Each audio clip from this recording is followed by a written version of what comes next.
nakikita mo, ang ganda na ulit, rainbow na siya. Kaya nga kaso parang may nawawalang kulay. Hala, alam mo ba kung anong kulay yung nawawala dito sa rainbow natin? Base naman sa nakikita ko, parang kompleto naman. Wala, hindi. Mga kaibigan, nakikita niyo ba yung rainbow house namin ni CG? Di ba parang may kulang na color?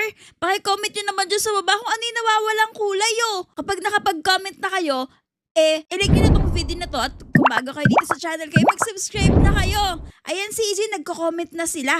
Ano nabasa mo sa comment nila? Sabi nila meron daw ditong, ayan may natirang color purple.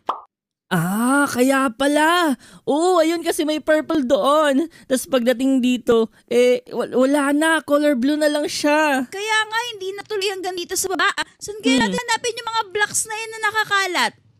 Saan mo ba kasi nilagay? Bakit ako? Di ba pinasabog nga? Ibig sabihin nagkalat dito. Di ba nga nagpulot tayo ng mga blocks nung nakaraan? Ay naku.